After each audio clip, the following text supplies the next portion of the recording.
Hello, Good morning. how are you? I am good, thank you. Yes, Very good. back from a run. Um, Nice. it's nice that um, I'm no longer dead after a run. That's good. Is that the next mark of progress?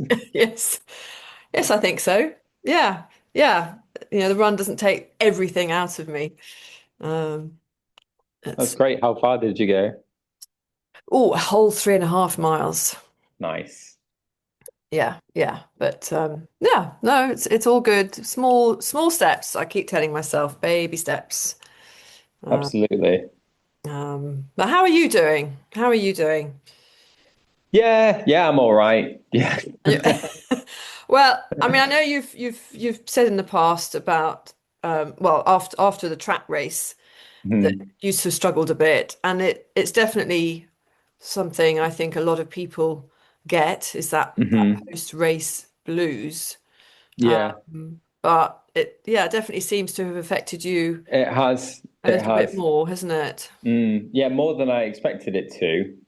It's just the build up of everything to such a huge Yeah. crescendo of and such success as well. I think maybe if you didn't achieve what you wanted to, maybe that would refocus you to build to the next event better. But because it was Yes. boom, hooray, this was incredible, and then you've got a slow, You've done it. uh, yes, yeah, you've What done it. else? Yeah, Yeah. there's a lot of talking about it the next week and stuff as well, but then suddenly you're not really talking about it anymore, and there's really nothing that's going on, and you can't run very much because you need to rest, and everything just sort of hits a real low, Mm, and you're a little bit lost with what to do with yourself because the thing you should be doing is resting, but the thing that's usually perks me up is going for a run. So you're stuck in mm. between a rock and a hard place, not really knowing what to do with yourself, and then I've just been looking at the races that I've got booked and just wondering like what am I doing next? I don't really know. And then another week goes by and you start thinking, well, I should be my plan has me doing at least a couple runs here and there, but you've kind of lost the motivation to do that Mm. in the extended rest because I've never run that far before. So I was told you really need to take the rest seriously. Okay. Uh, Yeah. yeah, and then it just yeah, it all becomes very, very meh. Meh is the best word for it, really. Yeah. I think uh ooh, I think it's natural also. I think you should be kind to yourself and actually let yourself feel meh. Yeah. Maybe, allow that period of floating without putting pressure on yourself to have that focus, that goal. Yes, I mean, unless you've suddenly got a desire to win the Arc of Attrition, I suppose it's because your goal was so big and it was so Mm, new and it was so enormous and you achieved it. I can kind of see you almost need to completely switch direction again and do something completely different because you mm, kind of you did that and you blew it out the water. You did it so well. yeah. Thanks. Um, unless we see you at the 24-hour champs, maybe, One day. that's not out of the bounds of possibility, is it?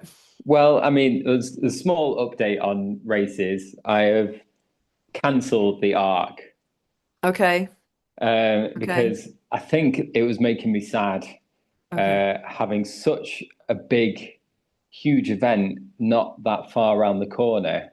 And with me having not done any of that sort of type of running for 6+ months, the closer it got, the more nervous and like withdrawn from running I was okay. becoming. Yeah, So it was really hindering any kind of progress. So as soon as I cancelled it on Saturday night, okay. and the very next day, I felt a weight Felt lifted better. from that, and was able to just do like a 10 mile run. That actually would have really suited Arc sort of training. But anyway, it was a run I wouldn't have done otherwise, and Yeah. instantly it's helped me turn the corner a little bit. So Oh, that's yeah, good. Well, these, yeah, you know, we do them for fun ultimately, unless you want to turn professional. yeah. They're supposed to bring us joy and fun and excitement. Um, and if it's Mm, not right for you this year, it's yeah, always going to be there pretty yeah, much. exactly. Uh, Yeah, it's not going anywhere. no, no, especially not that. I mean, some smaller races you might be at risk of losing, but that ain't going anywhere. No, Um, no. So I put out a little post to ask people what for some advice as to when you've lost running mojo and all of that sort of things, and got loads and loads of responses back. And one of yeah, the ones I saw that really tickled my fancy was just trying to get fast again. Why don't you go for a 5K PB? Just something yeah, completely different. yeah. And And that's yeah, doesn't take hours and hours of your day. exactly, yeah. So I'm going to head in that direction because that benefits Yeah. 24-hour track racing as well. So the faster I can Oh, be, there we yeah. go. So there we go. So there's the Yeah. link. Yeah. So the faster I can be, the easier, the further I can run around the track. So Yeah, it, absolutely. yeah. Absolutely. Do you think sort of sharing your feelings has helped? You said you've had lots of responses. Do you think it's helped Mm. you? Oh, absolutely. Because there were so many varied ideas out there that I wouldn't have thought of myself. Mm, And I suppose when you get into a bit of a rut with it all, you can't think of anything fresh and exciting because that's just not what you want to do. You want to be sad and yeah. you want to lie Yeah. down rather than get back up. You So want to mope. yeah, Mm, exactly. You want to mope, and it can be very addictive to stay in that state. So I was really happy that I put something out to. It was actually Jen's suggestion that I put something out, as it was her suggestion to do the run yesterday as well. So I'm very lucky that I've got her oh, yeah. to help me through times like Yeah. this. So it Oh, made yeah, it bless. made a big difference. Well, that's really good to hear. And I saw that your run, you felt much better. So that's Mm. really great. And yeah, we've got a great community, and I think it's important people know that they can, share and talk, and you'll be supported, won't you? Yeah, absolutely. And people really do want to help. And also, there were a couple of other people who asked me, "Can you send the responses to this?" Because there's other people in a similar place. Yeah, So I was able definitely. to compile the list and send it to a couple of people, which was nice. So it's Nice. benefit for more people than just me. Yeah. Awesome. So, obviously, we've got two major events that have just happened and are happening at the moment. So that's why we've kind of gathered to talk. Well, three major events, sorry, I mustn't forget my own. Yeah, But obviously, the 24-hour champs was this weekend. That was a major biggie. Sarah Webster, yeah, new record. British team won. British ladies team. Way yeah. absolutely awesome. And Absolutely I'm assuming amazing. you would have been glued to it, seeing as I this is a was. new pastime.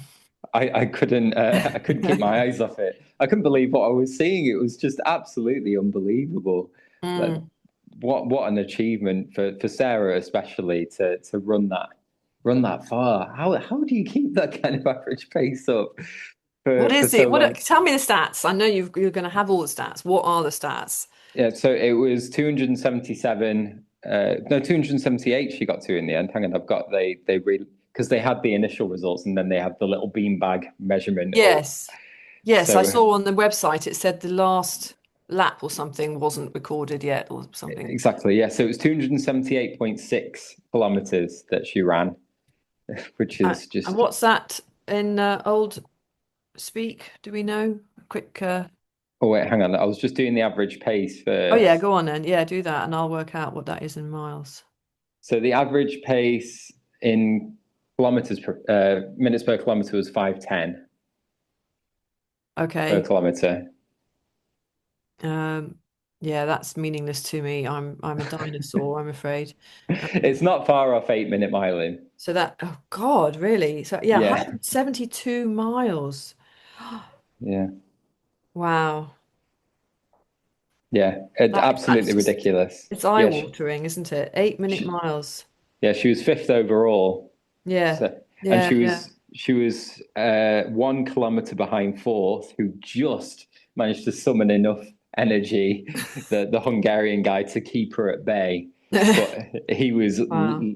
more or less limping around the track, so he's done well to hold on to fourth there. Well, I mean, yes. I mean, to be honest, she was doing her what was it called? She was releasing something, and she would go to her little gazebo, and someone kind of dropped her down and lifted her up. I don't know whether it was Right. obviously releasing some Yeah. muscle spasm or cramp. Yeah. Uh, Who knows what it was, but it clearly worked. yeah, yeah, just incredible. And what did the winning guy get? Because Winning guy was 294.3 94. kilometers. So he was 10 miles ahead. I mean, yeah, it's that's incredible, isn't it? I mean, you say only 10 miles, but Yeah. in that 24-hour period. Mm. Um, wow. Yeah, Well, that's incredible. it was nearly it was 9K ahead of second, so he had it pretty comfortable, I suppose, at the end. But Yeah. maybe he might have wanted to get 300K, who knows? Well, that is a yeah, what's the is it Alexander Sorokin has still got the record, hasn't he? It is, yeah, that's 319 kilometers, so $319. quite a way off. Um, and I do, I know Camille Herron, she's got 300 kilometers as her goal, isn't hasn't she? I think, and her mm, next that's something she's plumbing for and believes, a woman yeah, can do. mm, Um, but yeah, that's another 22 kilometers. mm. Yeah, she controversially dropped out very late. Something to do Yeah, with, yeah, I ADHD think provided facilities and yes, I yeah, think she was wanting a quieter place mm, um, as a neurodivergent athlete. She felt she struggled too much. To be fair, I don't think she dropped out. I don't think she actually ever, reading her last post, I don't think she actually mm, accepted the invitation yeah, while she was trying to clear this with the mm. governing body. Um, You'd think they would have tried to iron that out a bit more ahead of time, wouldn't you? But no, never yeah, mind. yeah, that's a really hard one, and I feel for her, and Mm, I see both sides. I think it's difficult. yeah, It's difficult for everyone, isn't it? But it these are is. sort of steps and discussions that, help us all go forward, don't they? Yeah, I'm sure it'll all be different in a few years' time. There'll Yeah, be something there to make everyone feel comfortable. yeah, yeah. But in any case, three women broke the previous world record. Three. Oh, I knew the first two. I knew Sarah and the next lady. Can't remember now. Holly That's it. Ranson, Aussie. That's it. Yeah, yeah, she broke it by 3K, and then Miho herself, Miho Nakata, broke her own record Ah, oh, by okay. nearly I just missed a that. mile. Yeah, Oh, yeah, amazing. yeah. Amazing. So bettered her own record, but two people went obscenely far. So Yeah. Yeah, yeah. yeah. And do we know how Kelsey and Sophie Power did in relation to their own PBs? Kelsey PB'd herself and would have also bettered the British record. I don't actually know what that record was, but she ran 257 kilometers, Kelsey did. And Sophie, I think Sophie's PB was 236 and she ran 232.5, so she wasn't far off. Oh, yeah, yeah. So, I mean, just amazing performances all round. Mhm.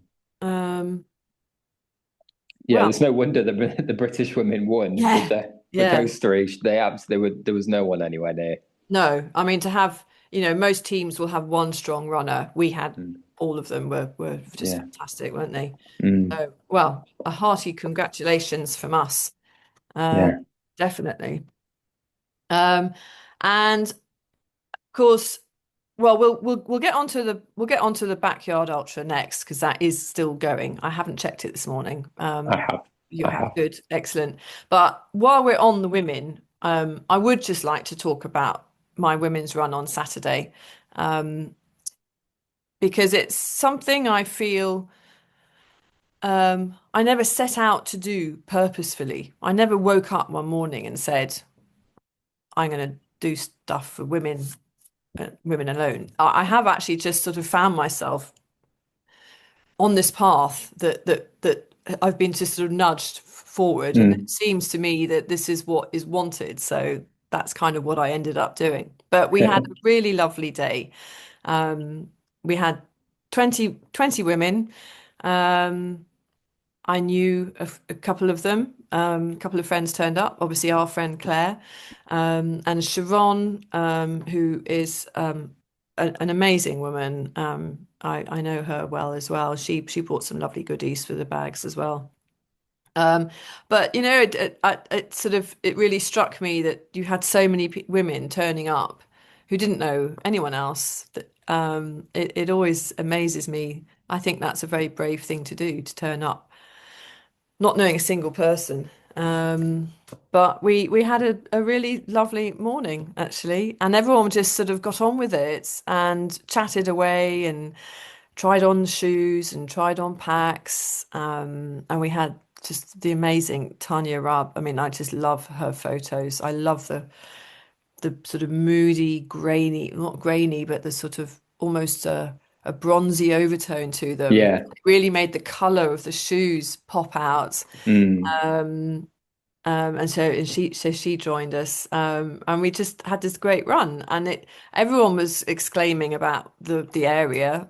So few people go down there. Edale gets the star rating for most runners, but actually those southern little corners of the Peak District are just beautiful as well. So yeah, we were really lucky. The weather was great, a bit overcast, nice and cool. I overdressed as usual. Everyone else was in t-shirts and shorts. I start out freezing and I can't. I'm not brave enough to start out cold. Um, but yeah, so you know, we were already planning another one. So Nice. we'll look into that. Yeah. And it was great. And Kalis, obviously, it was great to be supported by them actually, and to for them to, you know, agree to my idea of a female only run. Um, so yeah, I think it's great. I love doing it. I loved arranging it. I think it's great for anyone to see their products and for people to get together.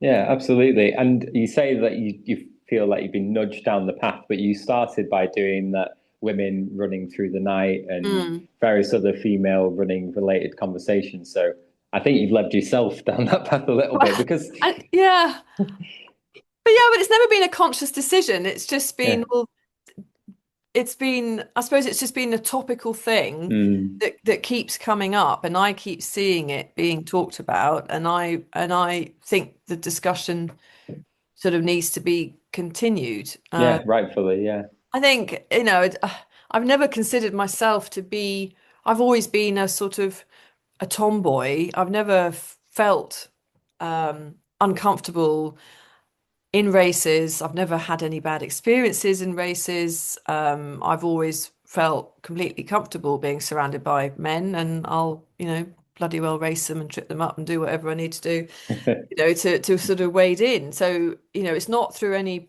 sort of personal experience that I felt I wanted to do this, but I'm Mm. seeing it again and again. Um, and I think we're quite, you know, unsurprisingly, we're quite complicated and we're quite varied. And I think, you know, there's women who are on the sharp end of things and they want to be competitive, they want to be at the front, they want to be, you know, Mhm. elbow those men out of the way.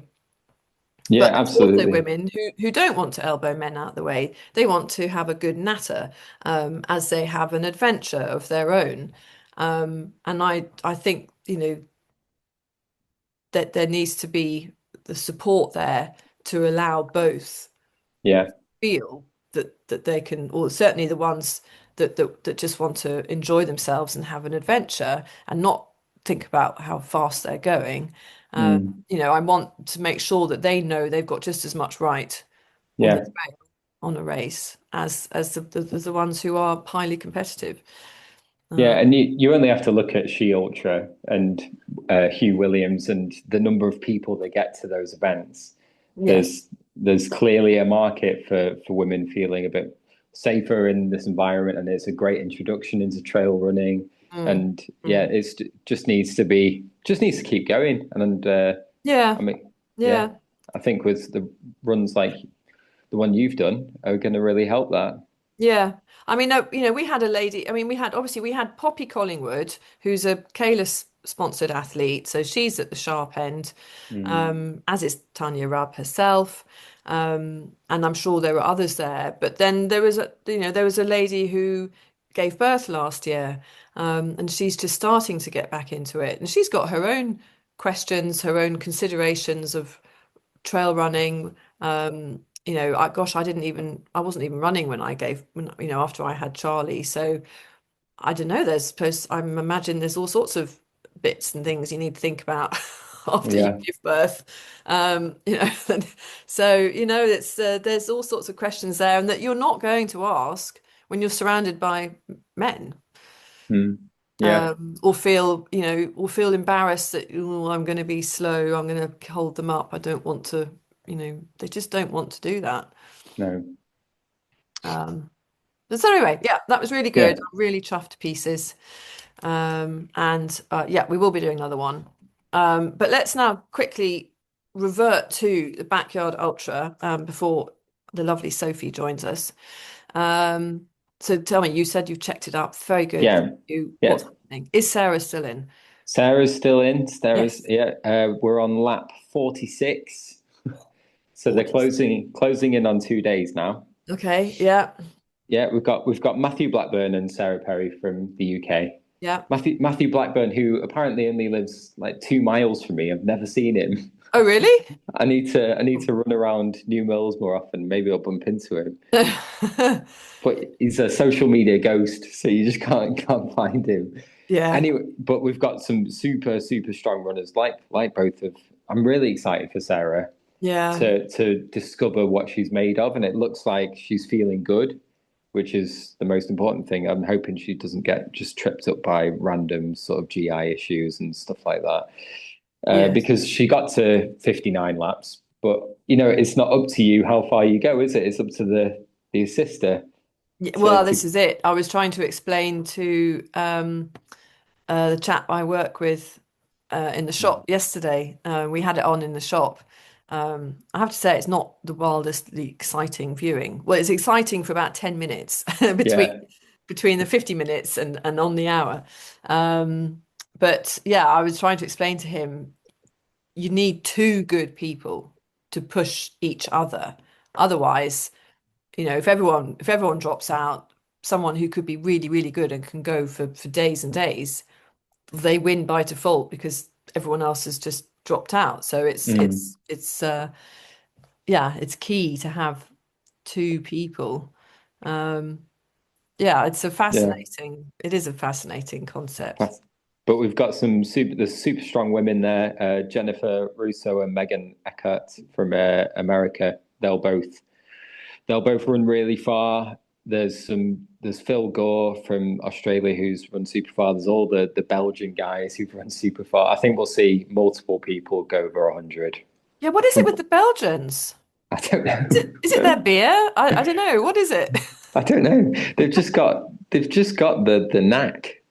The backyard that they do over there is supposed to be really good, like tarmacked, super slick paths, so they can Oh, really? really Yeah. primed to go far. I don't know how this is slightly different. It's a trail loop for 11 hours, it says, and then a road loop for 13 hours. So I don't know how difficult that is, or whether the Oh, change in terrain makes a someone difference. said it was an out and back as well.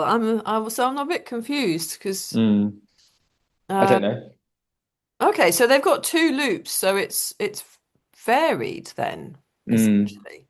which will help them, surely. Yeah, yeah. I thought it was just that, surely the whole concept is that you've got this one loop that you just do ad infinitum until you have a lobotomy. Um, Yeah. Apparently, people are sharing tents as well. So you like Sarah's with somebody else, not UK. Oh, So that might be adding to sort of mind games as well. oh, do they not just have their own tent to pitch up? Apparently not. So that Oh, right. might be an extra curveball that Laz has thrown in. Oh, okay. Yeah. I mean, looking at it yesterday, watching it yesterday morning, God, it looked horrific. It was hoofing it down, mud everywhere. And then Mhm. you can kind of see because the cameras sometimes followed them. They have to kind of traipse through and weave their way to go off and find their tent that's sort of in the back somewhere. You sort of think, oh my goodness. I mean, surely every second counts. You don't want to be wandering around. Yeah, that was what happened at Suffolk. We had all the people had arrived in the morning ready to go and almost like charge to pitch their tent closest to the start line. Okay. So Yeah. maybe it was like that there as well. Well, yeah, yeah. I mean, is it like sunbeds? Do you have to, Yeah, that's it. queue and wait? Yeah, And if you snooze, yeah, you get one of the back ones. yeah, absolutely. So who knows? I mean, I reckon we'll see loads of people go super far because there's still so many strong runners left, Yeah. and they just Yeah. drag each other around, don't they? So Has Matthew Blackburn won one? Because I know he was the one that pushed um, John Stocker to his win.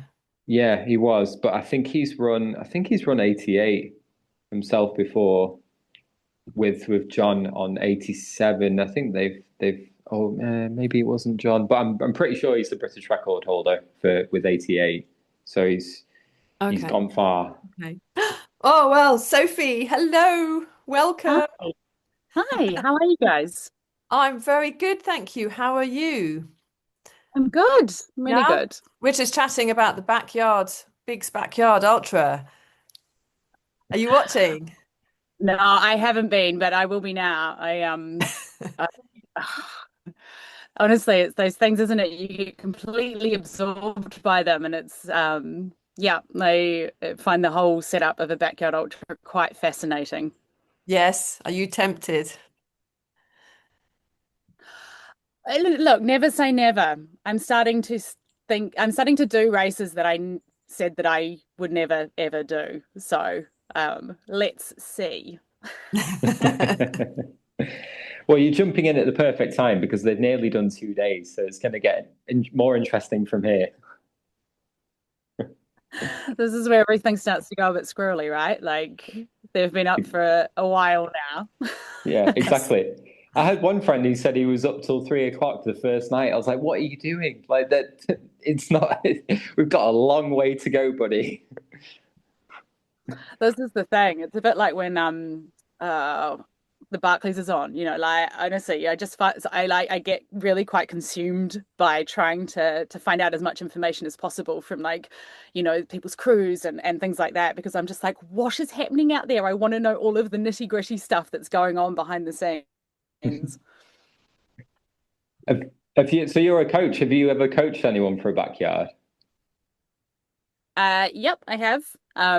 It's yeah, it's one of those things that you have to be prepared to be out there till the end, right? So a lot of like I've had quite a few athletes who are like, oh, maybe I'll try a backyard, and I'm like, yeah, but you like either you are going in there with the goal of I'm just I'm going to do 24 hours or whatever it might be, but really you have to go in there going this could be days. Mm. And it's trying to get people to prepare for that. But one of my friends gave me a really excellent piece of advice for my athletes when they were sort of first going into it was to never quit in the chair, Mm. to always get up, go out and try and do another lap. And if you don't make it, you don't make it. But you just as long as you are capable and able to just get up and go.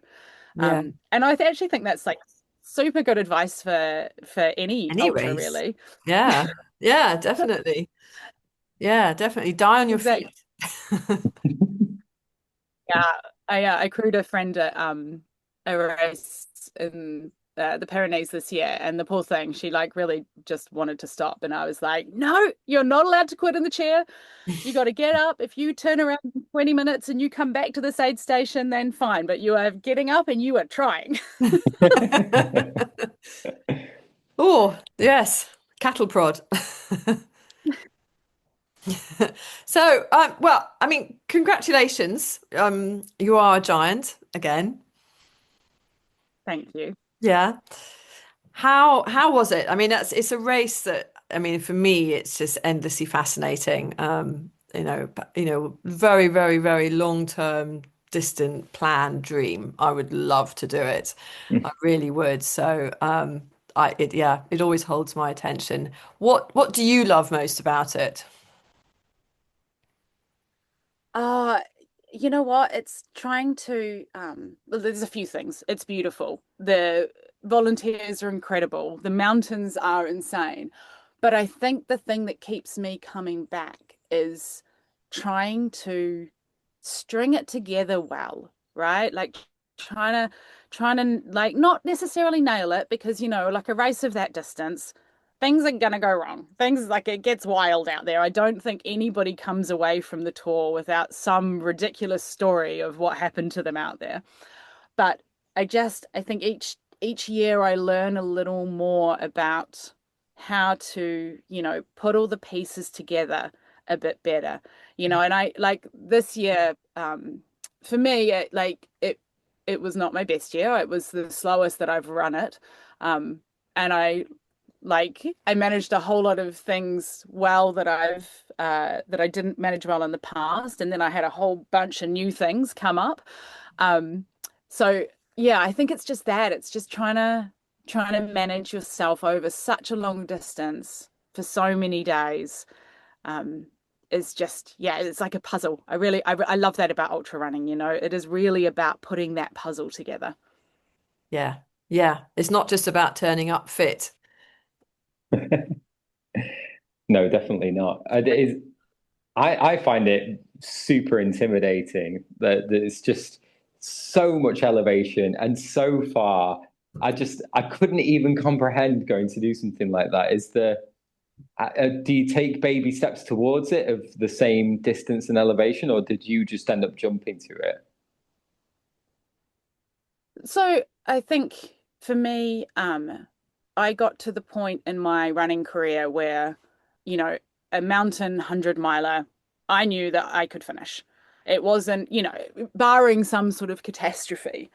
And I mean, hell, even then, like with catastrophes, generally I could get to the finish.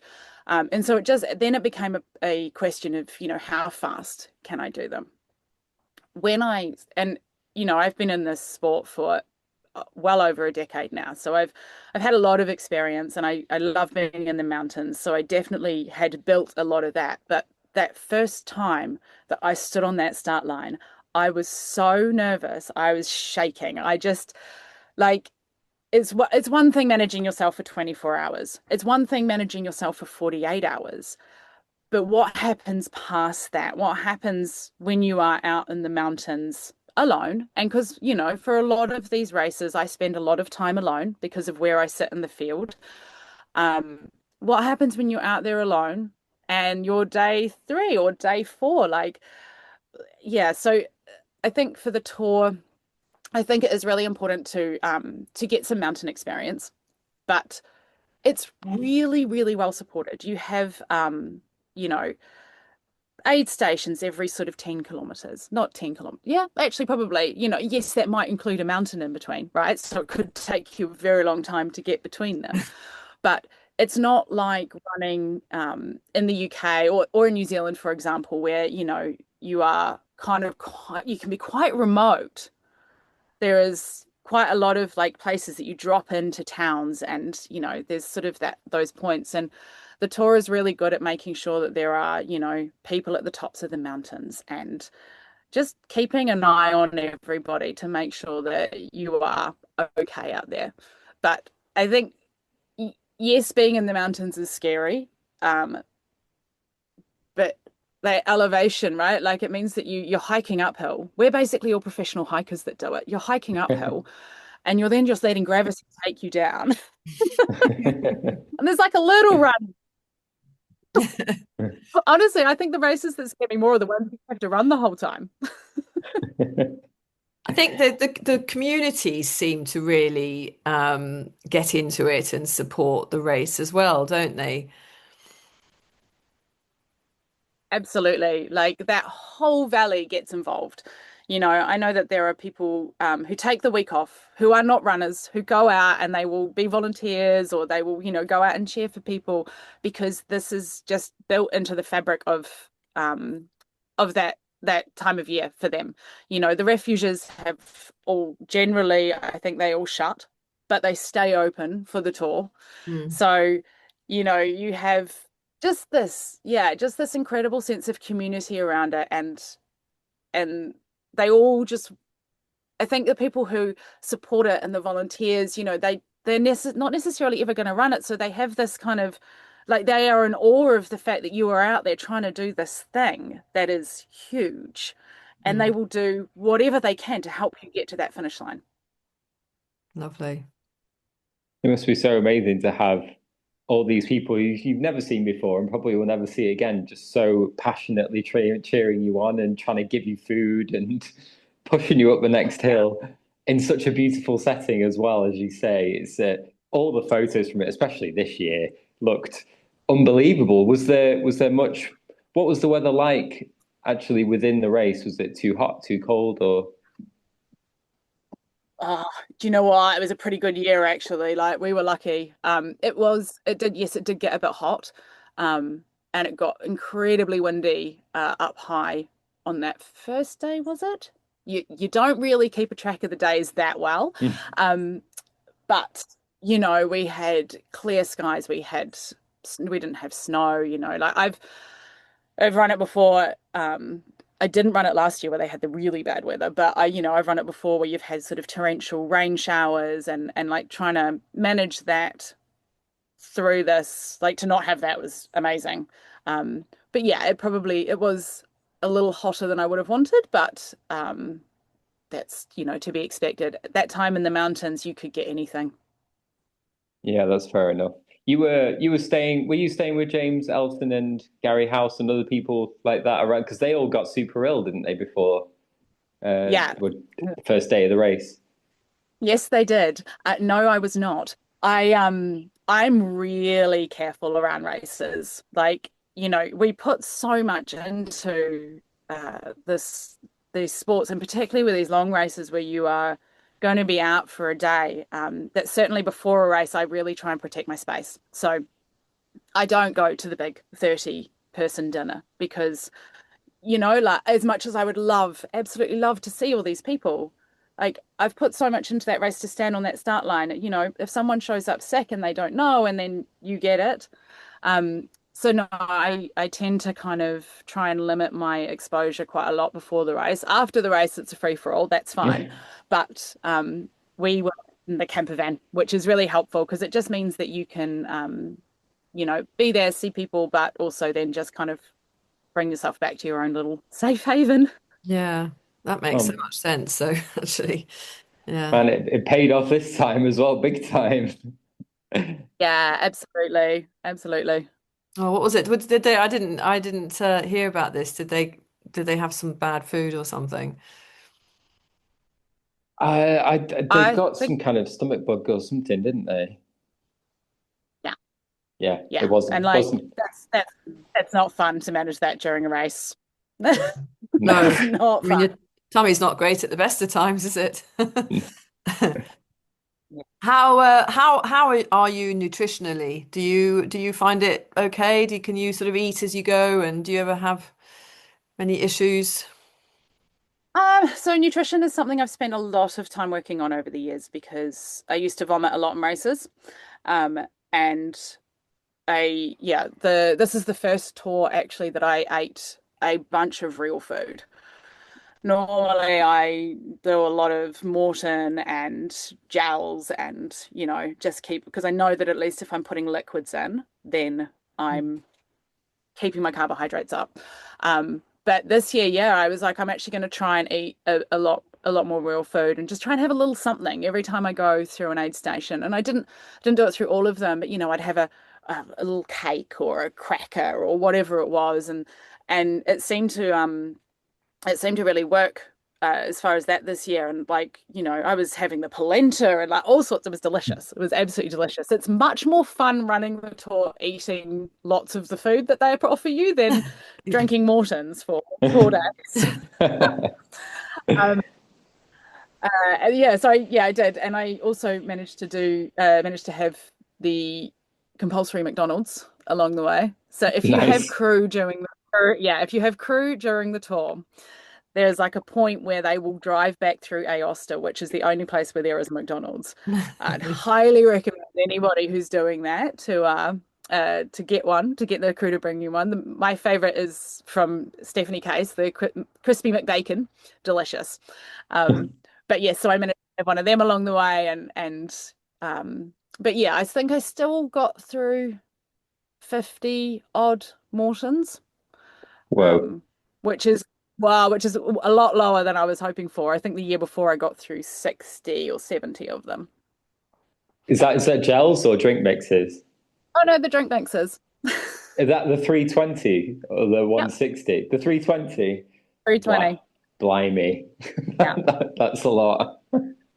Honestly, it's like a mortgage when I do my tour food order. Yeah. Are we ready to press buy? Because this is going to be a lot. Oh wow. Yeah. That's yeah, I can't. Well, did you use Morton exclusively, Robin? Yeah, for the track race, Yeah. pretty much that and Protein Rebel, just sort of mix them back and forth. But the drink mixes, obviously, all Morton. They're really good, and they don't have too much flavor. Really easy to get down. Yeah, they're that much for a reason, because they work and they give you what you need. Yeah, no, for sure. I think certainly when you're doing shorter races, like it's just however you can get it in. And for me, I think predominantly I haven't actually been able to eat very much real food because I think I've just been quite dehydrated. Like I don't produce enough saliva to chew it. So I've been really working on that as well to make sure that I am, hydrating enough. Possibly a little too much this year. But I think that, certainly having some sort of carbohydrate in my drink mix is really helpful because even when I'm just not feeling great, I will always just try and sip on that. So that something is going in. Yeah, no, 80 grams as well. So you're going to be getting something decent in, aren't you? And if it's hot, you'll probably be drinking it quite fast. Yeah, I think you need to be careful not to drink too much. Yeah. You mentioned that you were peeing quite a lot the first day. Was that the reason why, do you think, or have you found that out? So I haven't really gotten to the bottom of it entirely. It was, I think, the people who know a lot more about this than I do, have hypothesized that it could have been a bit of muscle damage left over from Pika Pika, me drinking quite a lot of liquid, which was at the right like saltiness for what I need to have. But the body holding on to it a bit, me drinking quite a lot, then it trying to get rid of it, and then it just stopped trying to get rid of it and just started to hold it everywhere, and I got very swollen, which was not nice. Yeah, you know what? It felt a bit uncomfortable, but it also just really freaked me out because I was like, my body, yes, a bit of swelling, sure, that's a normal thing to happen if you're going to put your muscles through this. They're going to get damaged, and there is going to be some swelling. But this was like, I don't know, like my thighs. And I'm running along, busily trying to like lymphatically drain them, because it just really wasn't. It wasn't what I wanted to see my body doing. And then that's you've been up for a long time, right? So anything like that just starts to really play on your head of like, am I okay? Am I not okay?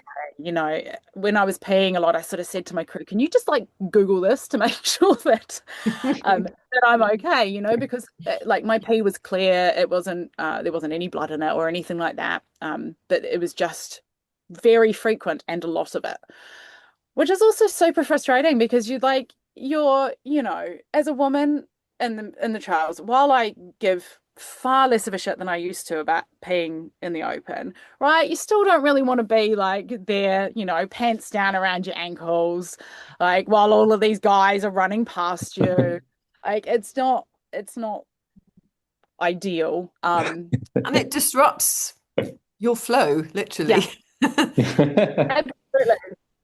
Absolutely. And you know, I was getting to the point where I was like, nah, you don't need to pee again. You've just peed, surely. And so I was like, okay, we'll just try and hold it. And then it's like, no, you definitely need to pee again.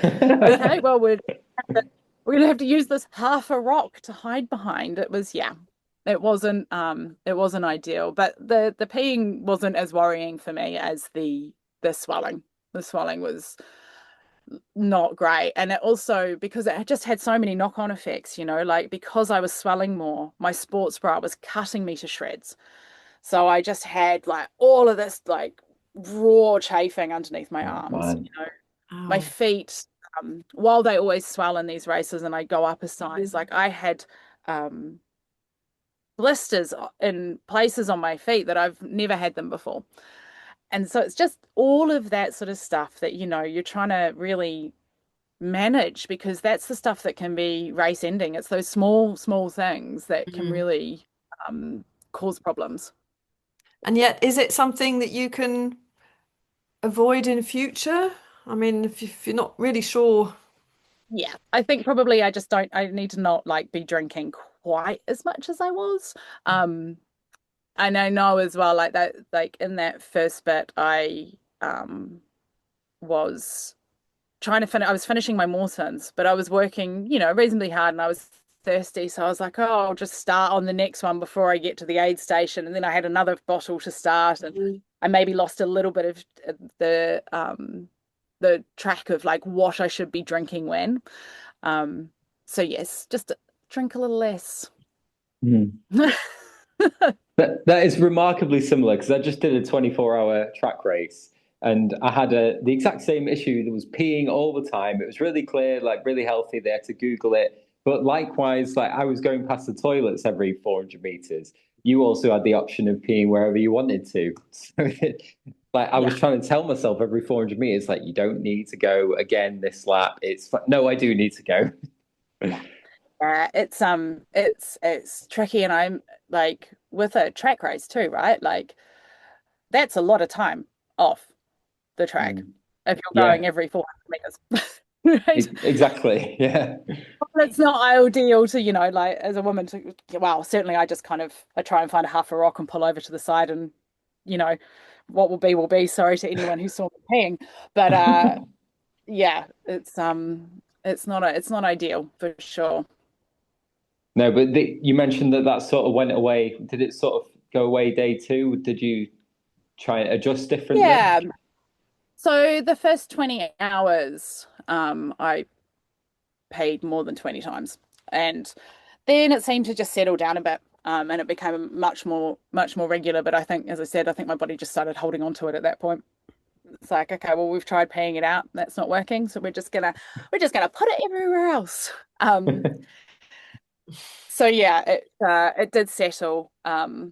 And it didn't, you know, the swelling didn't get sort of like really concerning until that last day where I was just like, this is not a good situation. But at that point, you're basically at the finish, you know. Mhm. Was the swelling just a constant pain once it had happened then? Were you able to sort it out at refuges and stuff? Like, Yeah, it wasn't really sore. It was just uncomfortable to feel like I was carrying. I mean, honestly, you know, I know I'm exaggerating, but it felt like I had an extra 20 kgs on my body. Like, I'm sure it wasn't that much, but I was like, it'd be really interesting to have weighed myself, and to see what that actually looked like. Um, but yeah, it wasn't apart from all of the things, other things that were happening in my body, the blisters, the chafing, all that sort of stuff. Like the actual swelling didn't feel painful, just a little uncomfortable. okay. You mentioned day one to day two, you didn't have in your plan to sleep, but you felt like you should have slept, and that created maybe an issue further on. Sleep is obviously Yeah, a huge topic, isn't it? oh, it's so tricky. It is just so tricky because you know, actually twice this year, in both in Pika Pika and in the tour. In that first night, I was very, very tired. Pika Pika, I knew I was going to finish within sort of 30-ish hours. Um, and I sort of did a little bit of trail napping. And I think historically going into these races, I've really protected my sleep. Like I try to, in the 3 weeks before the tour, start napping every day. I try and make sure that I'm like really well rested on that start line. But this year with the dog, it's just harder, right? Like she wakes up and needs to go out in the morning, or um, I don't know, might decide she wants to jump on the bed in the middle of the night, or, all of that sort of stuff. So it was harder to get into a really good sleep rhythm. Um, and so I think that definitely didn't help with either of these races. And yeah, I'm very, very good at trying to follow my race plan. Right. I think it's really important to have a race plan, because if you don't have a race plan, you're already going in with chaos. But if you have a plan, you can be like, okay, well, this is what I hope to do.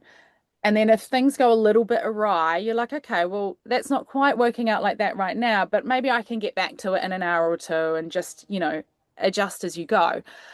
And so I'm quite, like I need to eat this each hour. I need to be drinking this. I need to, the plan is to sleep at this place because in the previous years, this was the problem. Um, and so there's not a lot of flexibility. And I actually think for the tour, I need to learn how to be more flexible, which is one of the reasons that I'm doing the next race that I'm doing, because I will have to be more flexible with it and, pay a lot more attention to what I need when I need it right then. But with the tour and the previous years, the first year I slept at Barmer. It's a beautiful refuge, love it there. And I got in there. We had this plan that, maybe I'd sleep there, maybe I'd sleep at the next place, Neil. And I got in there and I was like, the thing is you come into these aid stations and, the adrenaline is going again, right? Like you've been by yourself for ages and you're like weaving along the trail, super tired, all of that sort of stuff. And then you come into these aid stations and your crew's there and you finally made it back to like civilization and there's food and like, and so I kind of lay down on a bench in there for like, I don't know, a minute to see if I thought maybe I could sleep. And I was like, nah, I'm just gonna push on. I'll eat some food, I'll, do what I need to do and I'll just push on. And you know what? For starters, I should have slept that first night when I needed to. I secondly should have slept when I got to Barmer, because I left Barmer and I was just doolally. I was managing okay, but then both Nor and Natalie Taylor bounced past me, right? Like bounced. They had so much energy, and I'm just like, oh my God. Like, okay, get up this hill. You're gonna be okay. Stay awake, Sophie, all of that. And these two just bounded and all had slept for an hour at Barmer, and Natalie had slept for 40 minutes. And again, I was just like, what? Why didn't you sleep? Like you should have just tried to sleep. Um, it's pretty frustrating on the tour when you try and sleep and it doesn't work, because then you just feel like you've wasted time. But yeah, I think that was something that again I need to try to learn to be more flexible with the sleep and do it when I need it. And try and just bring that hit of dopamine down a little bit when you're coming into an aid station. I mean, would it be easier if you could sleep, just do a trail nap, maybe, just ahead of the aid station so that you knew it was coming up, but you could have a nap and then while you're when you're actually tired and you are going to fall asleep. Yeah, it's dangerous, right? Like that's the problem with being out in the mountains like that, Mm. is that, you know, like sleeping on the trail in the cold, up high, when you're already like it's dangerous. And so I understand why you can't do it. Um, we've all had little micro naps out there for sure. But to actually sleep for a decent amount of time, your body temperature would just drop, and to then get going again. But I think as well, because kind of going into something like the tour, you're a bit like, oh yeah, no, you don't need to sleep the first night, right? But actually, sometimes you do, and that's okay, because if you sleep the first night and you're then faster than you would have Yeah. been if you hadn't, every time I had a sleep, I came out of that aid station and I felt good and I was able to move well. Mm. And you kind of run down the batteries again until you do lally, and then you have another sleep, and it's the rinse repeat of that. And so I think it's just trusting in the fact that while you're not moving, it is time banked. Yeah. Who did we speak to, Robin? Who was talking about the spine, and they said, "Oh, nobody sleeps at Hebden because Yeah. it's far too early in the race." But actually, Yeah. the ones that did so much better. Just to sleep when you need to, if it's available, sleep. Yeah. I can't remember who that was now. It was Anna, Kim Collison. Kim. Yeah. Yeah. Yeah. He was stressing how he too had felt like he needed to battle through that first night and just get past it. But actually, the people who were able to sleep the first night, if possible, set themselves up much better. Yeah. And it's the same with eating real food. I think it was a couple of years ago, I was following the endurance nutritionist who was sorting out Damien Hill's nutrition for the tour, actually. Yeah, I think it was 2 or 3 years ago. And he was saying again, actually, it's so much better if you stop and eat and have a proper meal at those really big checkpoints rather than, scooping it up. Oh no, she's going to Yeah. disagree.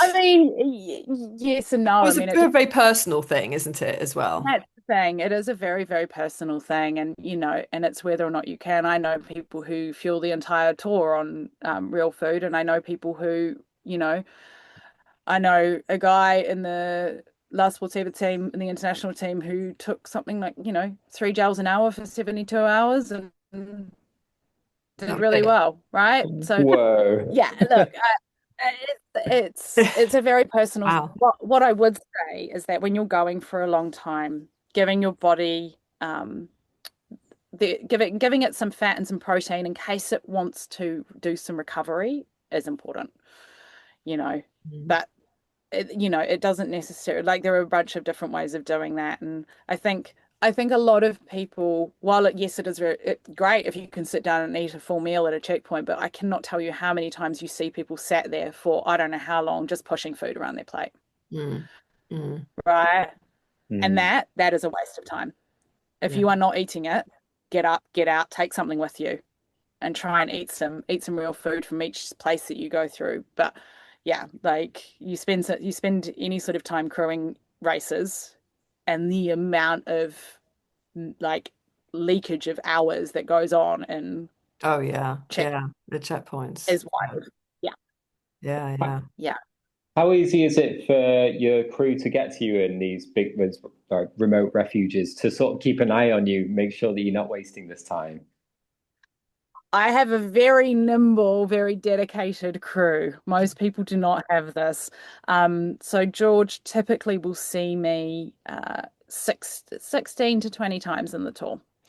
Wow. And Whoa. this year, so he will, and it's not always necessarily to crew me. Sometimes it's just to give me a little cheer and a wave along the way. But, he'll hike into the refuges and just to, keep an eye on me. So I am very lucky. It is super helpful. And it also means that, I can ride the line a little bit more about what is okay and what is not okay, because I know that I have that backup out there who will pull me out if I needed it, or who will be like, no, you need to do this. Mm. But it's a big ask crewing the tour. Like, there are a lot of windy roads, and hiking into some of those refuges takes, a lot of planning, and it's, yeah. Yeah, wow. That is some feat. I bet his Strava just by itself would be pretty epic that week.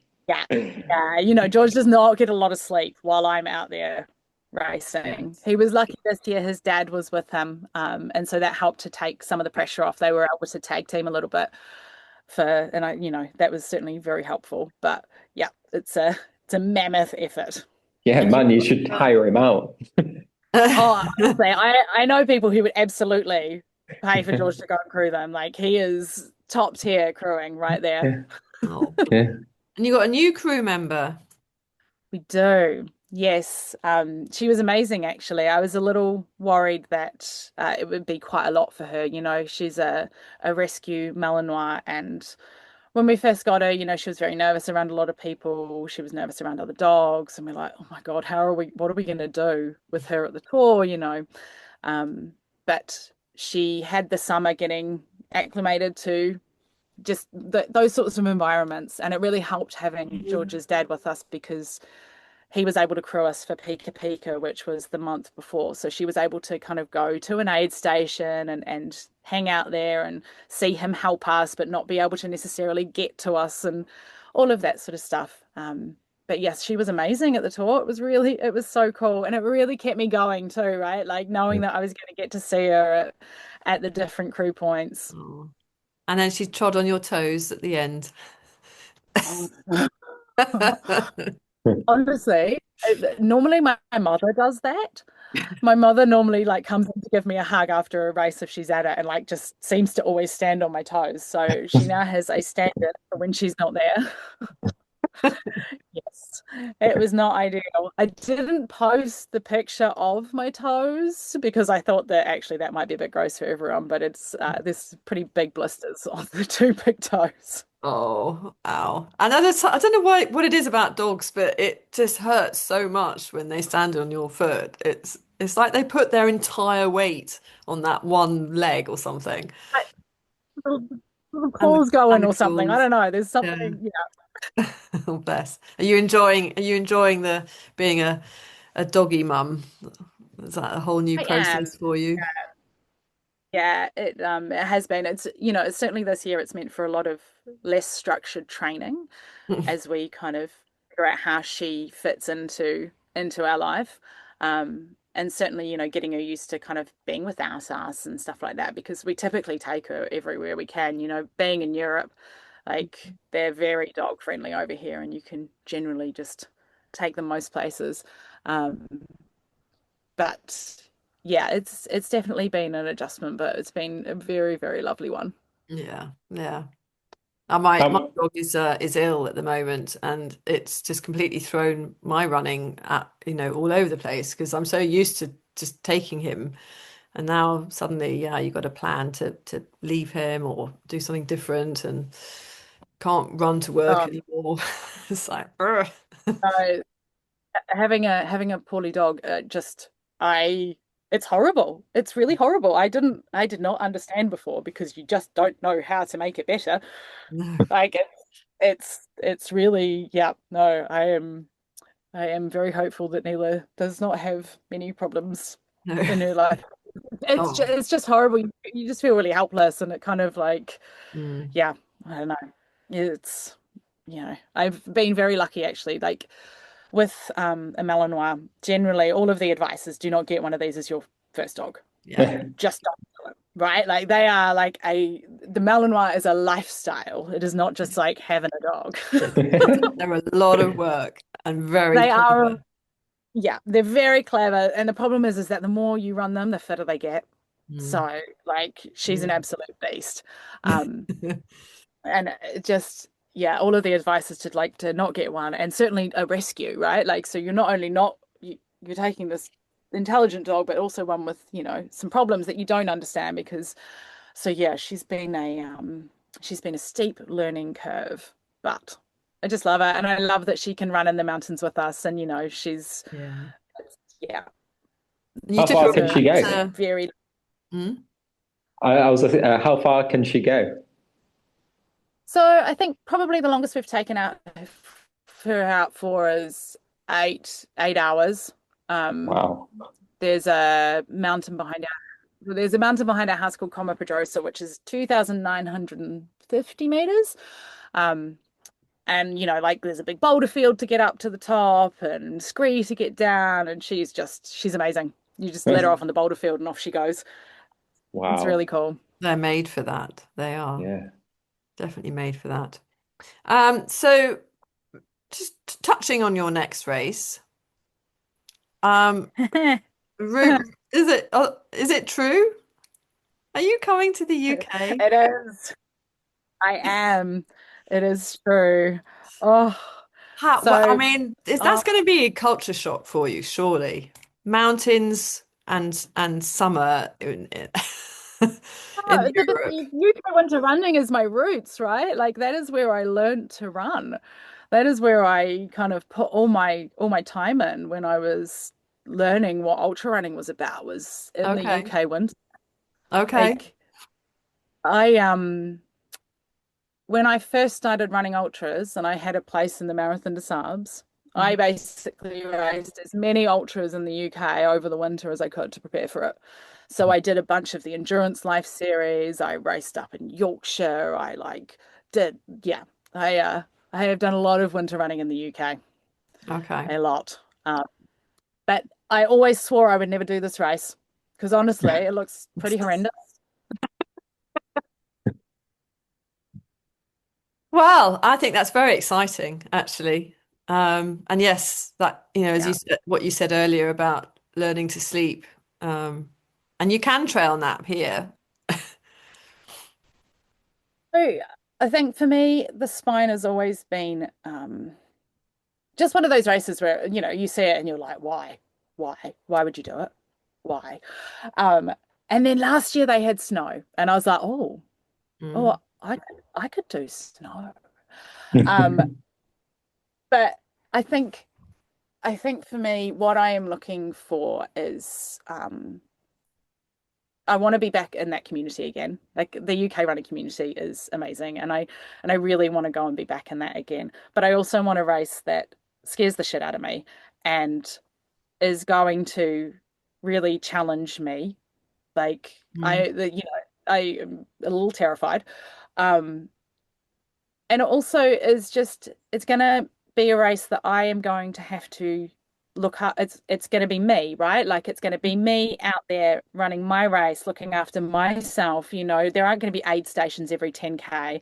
They're every 50 miles. So I am gonna have to make good decisions because no Mm. one's coming to help you in the middle. I mean, yes, of course they will if you if you've got a problem, right? But like, that's going to be a big amount of time out there by myself, looking after myself. Yeah, it's a very different race for me to be doing, and I'm really excited for it. As much as I'm scared, I'm excited because I kind of love going off with my backpack by myself. Yeah. Like I really love when I just kind of get to go and do, let's say, I don't know, recce it and just it's me and my bag and everything I need and off I go and, follow my little GPS and like, yeah. Yeah. Oh, I'm really pleased. I think good on you. I'm excited for that. Um, I Very Sorry, I just had to mute myself as the dog was trying to scratch with his cone on. It's really noisy. So you're not going to have George coming to meet you every 10K of the race. How's he going to No, handle that? I'm not sure at the moment. I'm not even sure if he's going to come to the UK when I race it, which I think is causing him a little bit of concern. We're going to come back to the UK in November, and I'm going to hopefully do some recceing of it with the pup, hopefully. So that'll be good to just kind of get a little look and see what I've signed up for. But yeah, I think it's going to be tough for George if he's not going to be able to be there. But I mean, at the end of the day, he can't help me anyway. So it's like, Mm. yes, it would be lovely to have him there and see him every 10K and get a wave and a smile. But Yeah. it's like I got to go out and do that by myself. So Yeah. there's something kind of nice about that too, as much as I love having my husband there. Like Mm. it's just me. Adds to the challenge, doesn't it? I suppose it's a truly personal one. Yeah. And you know, I'm really lucky as well, right? Like I know so many people that have run it. So I'm like now I'm like, right, I need all of the information. I need to know exactly what you all did wrong.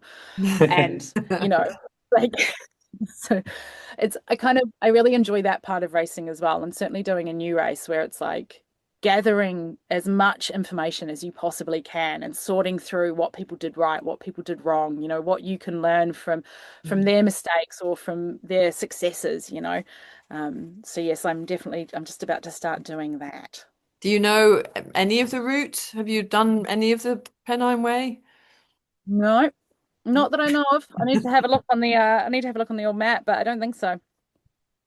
Awesome. Yeah, cool. You picked a good one then to sort of tick off a lot of trail all at once. Yeah, exactly. You know, like it's I mean it's what is it, 16 hours of darkness? I'm gonna get to see lots of good bits of it. That's one way to look at it. I mean, look, I've done a bunch of running in the Lakes District. I've done a bunch of running in the peaks, and you know, I've spent a lot of time um in shitty UK weather, so and on you know on that sort of terrain. But I'm excited to see the Cheviots. I think that will. Yeah, that's always Again, tricky though, isn't it? Right at the end. yeah, it depends on what the weather's doing. Yeah, it's But no, it's gonna be cool to just do something new as well, right? Like I tend to do races over and over again, because I fall in love with them. But I'm trying to just make sure that in my year there's some new stuff, some new experiences, you know, like a and I just yeah, I'm excited to come back to a race in the UK. Oh, it's cool. That's cool. yeah, that's awesome. Yeah, well, we'll definitely be cheering you on. I don't know if I mean, I'll probably try and come to the start at the very least. Robin, you went last year, didn't you? Yeah, I'll be there at the start for sure. Yeah. It's only 20 minutes from me, so it's not too Yeah. Right, I difficult. was thinking, yeah, still looking fresh. Do you know what one of Yeah, my biggest concerns is? Is like later in the race trying to get over a style. Yeah. yeah. I could just, That I is could the worst. I could just see myself getting stuck and be like having to be like manhandled over by the next person who comes along at however long I have to stay there for. Um, Just standing there staring at it like, oh no. Yeah, I suppose it's God, yeah. I mean, styles and wet. I mean, wet feet. You have to go onto that spine Facebook forum and read 5 million different bits of advice on how to deal with your feet. George in the tour, not last year, but the year before, picked up Ian Keith at one of the checkpoints where he dropped out and George took him back to Courmayeur. And so he's already passed on a bunch of wisdom about foot stuff. Good stuff. So this started a long time ago. Though we'll see. I'm just pleased that my toenails have gone from the tour. So they won't be back by January. So that's one less thing to worry Yes, that's convenient. Very good. Very good. What shoes do you think you'll wear? about. The La Sportiva Cyclone Gore-Tex Cross for sure. But we'll see. Look, I'm going to go, as I said, Yeah. I'm going to go recce it. So I will see then what it looks like. I wanted to bring my blizzards, which are like the snowshoes that I use in the mountains. But Mm. that thus far has been vetoed by George, who's like, you're not going to need them. And I'm like, yeah, but they're real comfy. And Maybe across the Cheviots. but no, I think when I go on recce it, it'll give me a better idea of what to expect underfoot. But yeah, I'm pretty confident that that's the shoe I'll be wearing. Nice. Yeah, they look awesome. They look like they'd serve you well. Have you worn them for anything sort of similar? Have you done any? Well, you did loads of muddier races back in the past. Is there anything that sort of hits that type of terrain in Europe at all? Oh yeah, I mean don't get me wrong. There's plenty of mud in Europe. Yeah, I It's literally not had a no idea. it's not a British special, trust me. But uh, yeah. So no, I have spent a bunch of time running in those shoes in muddy terrain. You know, I think the specialty of the Brits is the bog. that is not something you come across a lot, if at all, in Europe. But like I figure even where I normally live, right? Like we're gonna have snow soon. That's basically mud, but white. Yeah. At the moment, I'm in Sardinia, and so I'm training on the beach. That's basically snow, but I mean mud, but sand. Right. It's a bit like when I was training for the MDS, right? Like I was like, okay, well, every time I go for a run in the mud in the UK, it's helping build up my strength for running in the sand in the You're MDS. slipping. Yeah. Yeah. So there's always ways to Yeah. find the terrain that you need. What's you mentioned you did Pika Pika the month before the tour. How did that relate? Because the elevation on that is crazy, isn't it? Pika Pika is wild. It is the most technical race I've ever done. There are parts where you are kind of, I don't know, I mean, you're scrambling over sort of knife edge ridges. Definitely do a lot of damage if you slipped in these places. It's in the Pyrenees. It's 109 kilometers with 11,500 meters. Now, the last, I want to say, 8K is runnable downhill trail. So it's basically 11,500 meters in 100K. So you are either going straight up or you are going straight down. And it is like scree fields and I mean, like 2,000-meter descents on boulder fields. And just, I absolutely loved it. It was so much. That does sound awesome, actually. But you must have quads of steel, though. But do you know what? I think the thing is that you can't go that fast. So that does help with the quad situation. But yeah, this is the terrain that I train on in Andorra. So the race actually goes in very, very close to our house. So we have, all of that sort of stuff to train on. But yeah, it's a really incredible route. It's kind of like doing a sky race on steroids. That sounds scary to me. But I Oh, suppose it's all experience, isn't it? I would love that, definitely. What do you do much strength training? I do a bit. I try and I'm not as consistent as I would like to be, but it's tricky in the van and then kind of going back into the house and that sort of stuff. So I carry a kettlebell around with me in the van and I try and do a bit. And sometimes I get a bit like, I don't know, shy, kind of like outside in the world doing Yeah. my Yeah. Yeah. It does feel a very personal thing, isn't it? but because everybody watches you, right? And you're like, Yeah. just out here doing my squats in a very public place. But yes, I do a bit. I think as well, right? Like most of my running is done on pretty mountainous stuff. So there is a lot of strength work involved in that. I'm not running, miles and miles. In fact, we had to buy a treadmill because even training for something like Lavorado, where I live, is difficult because there is a lot of running in Lavorado, and I don't have any flat running where I live normally. I think there's something like 4 or 5 vertical kilometers from my house. Wow. It's usually the complete opposite of people that we speak to. So that's interesting that, literally have to buy a treadmill to do any kind of flat running.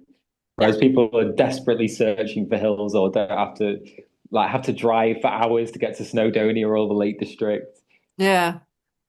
Well, I mean, look, sorry. That was me, right? Like when I used to live in London and I was training for mountain ultras, like you drive into the lakes. That's why we ended up living in the van, because you just spend so much time driving to try and find mountains when you live in the UK, if you like to run in the mountains, that we're just like, we have to change this and live in the mountains, and you just have a treadmill. It's great. Much easier to do it that way around, I think. But maybe not everyone can live in Andorra. There's probably only so many houses. No, for sure. And we were very lucky that it all kind of panned out for us like that. absolutely. But there's some good mountain running in the UK, you just have to travel for it. Mm.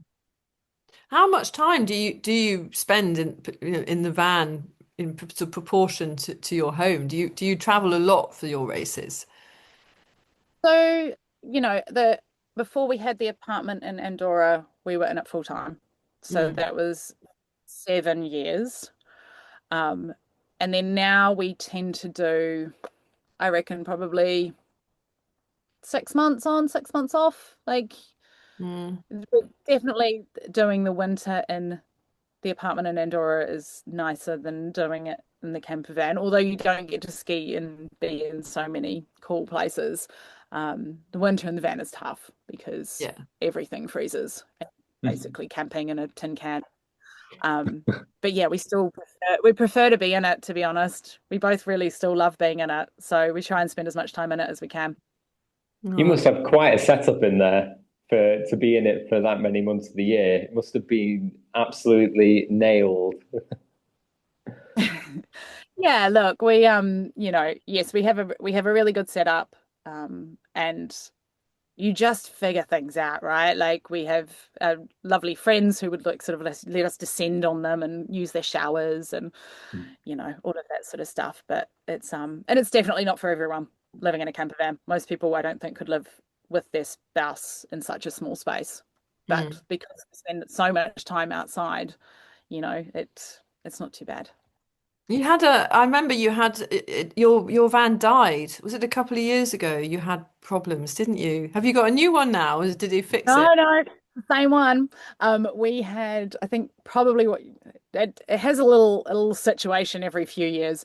But one of the big ones was it got some guy drove into the side of it in a car park in Aosta, actually. Some Oh, young dear. kid on like the day after his birthday who'd been given a fast car basically drove straight into the side of us. Um, it was not ideal. And yeah, we were out of the camper for quite some time getting it fixed. But it'll Because then be you're homeless, aren't you? like it was a whole thing. We had to hire a car, out of AOS to drive back to the van, move all our stuff to a storage locker in Chamonix, and like yeah. Mm. It's not easy when your life is all in one place in a camper van. But yeah, so 2027 we will have had Quentin for 10 years. So Wow. getting on a bit, but he's still going strong. Oh, brilliant. Very good. You've Um, you've been on you've been on the Centurion coaching team for six years or so. What's that like, and how many athletes do you coach? Do you know what? That's been really amazing, actually. Like it's there's a really great bunch of coaches that we work with, and James, as you guys all know, is awesome. So it's been a really amazing place to be a part of, and just to be a part of that community too, right? Like I think that's one of the things that kind of makes me want to come back to the UK and race. Was the last time I raced was a Centurion race, and it's just really nice running with the Brits. Um, so yeah, being part of the coaching team is awesome. I work with about generally about 25 to 30 athletes one to one. And I do a group coaching effort with Robbie and another coach as well. Um, and yeah, it's so cool to be a part of other people's running journeys. Like I didn't when I was working at the salon and doing my own running, I could never imagine having enough time to even sort out I had a coach. I couldn't even imagine enough time to sort out my own kind of training plan. But moving away in the camper and just having some more time, like it allowed me the space to go, actually, yeah, it's really cool. Like to help someone and to kind of collaborate with people and get them to these big goals is just so exciting. It's so much Mm. fun. I imagine you get so invested in everybody. Yeah. Mm. Yeah, of course. Yeah. You know, like, as a coach, you just want the best for your athletes. You know, you want everything to work out for them, of course, but you know, that's not what ultra running's about. That's not, you know, Mm. or even running, right? Like I work with people who you know, run 5Ks or who want to do a triathlon or, you know, stuff like that. Like the different types of athletes that you get to work with is really cool too. And yeah, but yes, you do get very invested Mm. and inspired, right? Like they're all out there kind of giving big scary things a go. Like I'm always trying to get my athletes to be like, okay, what's the biggest, scariest thing that you can think of that you might want to possibly do? And let's get you there, right? And so it's fun. That's a nice thing to hear, actually, Mm. your It coach. is. Yeah. Oh yeah. Yeah. I'm always trying to get people to do big scary things. I think it's great. That's what I do to Robin. It's true. It's true. Sounds like mountain racing might be on your agenda next. Got to Oh be done. God. No, I'm trying to get him Maybe off 24-hour track racing. no, a bit longer. Just let me stay on it a bit longer, and then I'll do scary stuff again in maybe 27. I mean, you could always just drop a few in there in your off season, right? Something short. Yeah, I don't mind doing something short. A Uh, VK. yeah, a VK. Oh God, no, that sounds awful. I can't Um, think of much worse. I mean, we're nearly finished actually, but we should nearly finish. But I would like to ask you, if I may, Sophie, about this film that's coming out, that's being premiered at Banff in November, off course. Can I ask you about that and what led you to open up publicly about the problems you've been having? Yeah, of course. Super emotional film. It's a film about myself and my dear friend Stephanie Case, and both of us going through IVF to try and become mothers. And yeah, look, it's the whole the whole kind of film really is about like what is your identity as a runner? Like, how do we navigate that? How Mm, do we navigate a sport which is not particularly supportive of, you know, women going through families, I should say, mm, actually, families, you know, families trying to have children. It is vastly improving, but it certainly has a way to go. And yeah, so it's been a 3-year project and it's followed us from kind of the start of our IVF journey through to you know, almost present day, really. And I, why did I decide to do it? Because I decided to do it because look, I'm in a really privileged position to A, even be able to have done IVF, but B, I am in a, you know, supportive, loving relationship. I have a really great community around me. I have like a huge amount of support and love. And I know that a lot of people, a lot of women don't when they're mm. going through this. It is a subject that is often kind of, you know, pushed down. People don't want to talk about it. And I think it's really important to talk about it. I think it's really Yeah. important that we start to shed some light on what it actually feels like to go through these processes so Mm, that, you know, that we can be considered still as athletes through them, yeah. right? Desperately trying to juggle this like, you know, I want to be a mum, but I don't want to lose my identity as an athlete and I still want to run, but you know, is that the reason that I'm not able to get pregnant? And there's just like a lot of shame and stigma around it. And so because I feel like I'm in a position where I'm able to have a voice, Yeah. I felt that it was important to do that.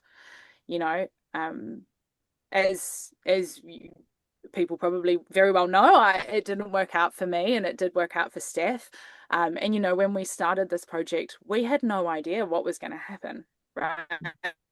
Like both of us could have ended up childless. Both of us could have ended up with children. Like, we kind of just had to throw ourselves into it and go, right, well, whatever happens, happens. And be, I was just having to be prepared to talk about what all of that would feel like.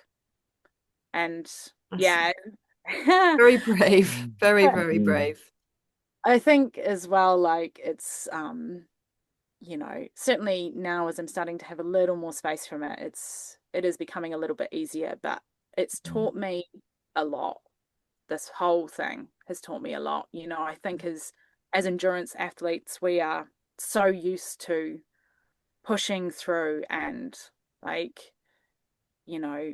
that we're kind of taught that strength is this ability to kind of just keep going. But I think this process has also taught me that there is real strength in stopping and accepting what is happening and then finding a way forward, right? Like, that it's okay to kind of like fall apart a little bit in your life and then find a way to move through that. Yeah, yeah. I suppose as an athlete, you're so used to being so mentally strong that you can force your body through things that so many people can't. And then it's accepting that your body actually on this occasion is, you can't argue with it. Yeah, and like, honestly, as someone like, as someone who is so used to like controlling things and finishing things and, getting to that point that you've decided is what you want, to not be able to do that, super hard. Super, super hard. And Have you? for me as well, right? Like, this journey, like, it's not just me in it. I had to also take my husband's, thoughts and feelings into consideration as well, right? And we'd already spent so long trying to get pregnant, and it had already kind of like been such a big part of our existence that for us there needed to be some sort of end date to it. Yeah. Have you found it helpful to talk? Have you found the community helpful on the whole? Have you been supported? Yeah, yeah, generally, absolutely. I think with this sort of thing, it comes in waves, certainly when you're going through it, because you want people to understand that you're not okay, that you're not at your best, that you're not going to be this smiley, happy, life is wonderful, I get to live this amazing life, because you're going through some stuff. And so I think, for me, it was very much about managing how and when I was mentally able to talk about that stuff. And certainly, like, I've got a therapist who's been super helpful, actually, for just helping me to make sense of the feelings.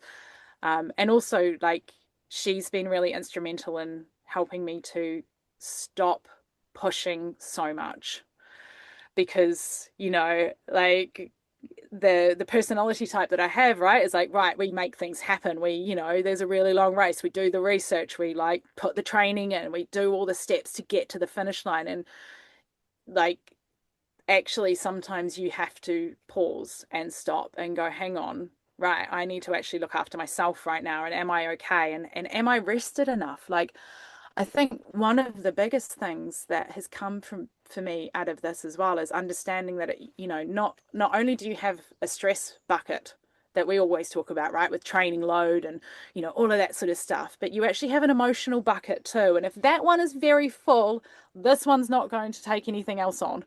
So I think yeah, it's been an interesting few years. Well, Wow. Yeah. Thank good you on for it. sharing that. Yeah.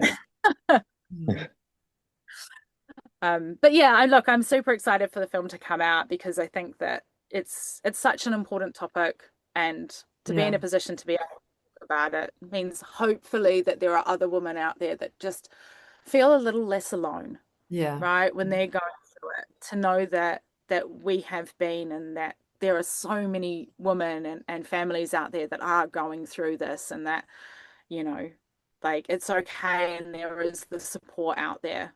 But You're yeah, not so just alone. trying to shed some light on it, Yeah. really.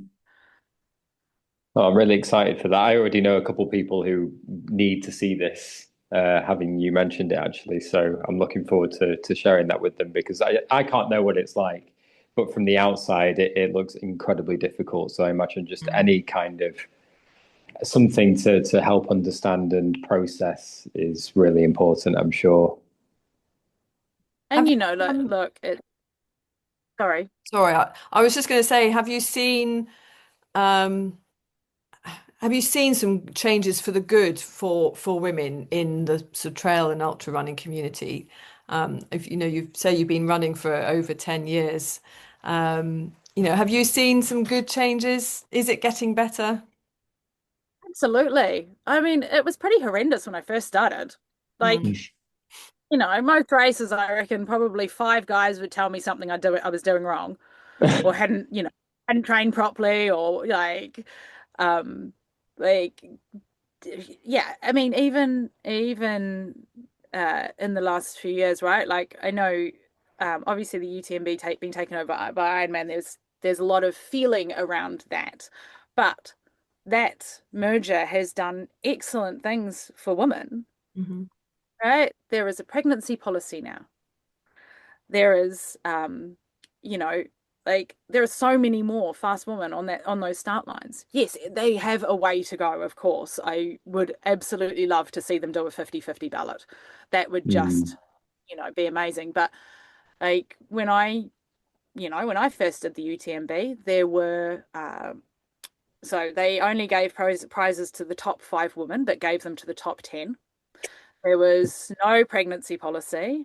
Of I don't know how many people were running it that year, but probably 1,500. I mean, there was probably, I reckon, 6% women. Like we are slowly seeing like little increases in thing. I want to see huge amounts more, and not not that many races are doing enough. But they're starting to, and they're Yeah. starting to understand that women have just as much value on that start line as the Mm. men. Mm. Yeah. Absolutely.